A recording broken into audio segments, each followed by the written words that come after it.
Le parc est confronté à un problème d'eau potable, de même que toutes les populations périphériques à ce parc.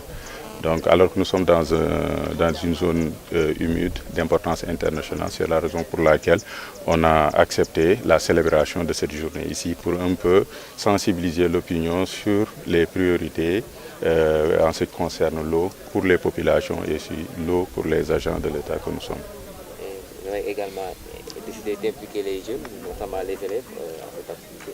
Oui, en fait, les élèves, on se dit que les élèves sont les meilleurs relais par rapport à l'éducation environnementale. C'est la raison pour laquelle, en collaboration avec l'IA de Saint-Louis, ces élèves ont été intégrés, invités dans ce programme pour mieux les sensibiliser et aussi, à leur retour, sensibiliser leurs parents. Dans le cadre du développement du parc, notre premier problème était le problème de l'eau. Parce que comme vous le savez, il y a l'avènement des barrages qui est là, il y a de l'eau douce aussi, mais il n'y a pas d'eau de qualité. Donc nous avons soumis ce problème à travers le plan quinquennal de gestion intégrée du Djoudj, et le parc, avec son partenaire qui est l'Union mondiale pour la conservation de la nature, avait fait des efforts par rapport à cela.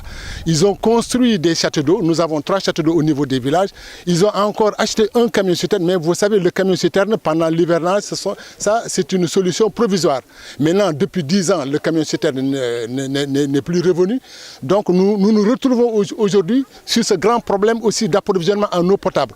Comme vous le voyez, les femmes des villages vont puiser, et surtout mon village d'Adjem 3, à 1 km pour mettre un bidon de 20 litres sur la tête. Donc c'est vraiment difficile. Nous avons aussi les maladies hydriques liées à l'eau qui sont là.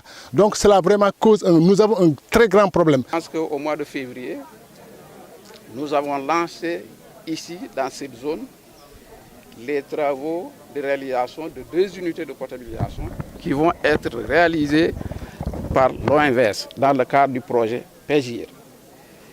C'est 2 unités. Il y a une unité qui doit être construite à Ravette et une unité qui devrait être construite à Djadjam 3 qu'on a amené ici compte tenu de l'éloignement de Djadjam 3 au fleuve.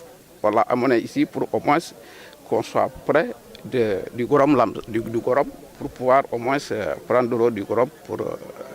Donc c'est pour dire que l'État n'a pas oublié cette zone.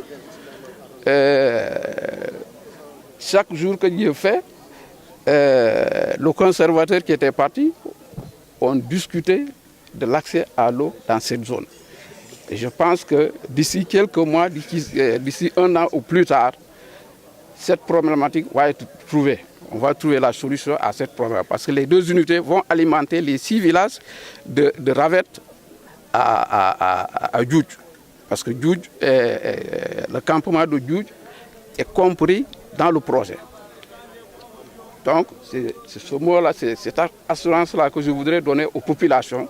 Ici, dans ce site d'intérêt international, qui a un enjeu universel, nous devrions démontrer la solidarité entre les peuples pour pouvoir permettre l'accès à l'eau à ces populations, mais également permettre à ce que, au Sénégal, particulièrement dans le département de Dagana, que cet accès universel soit une réalité.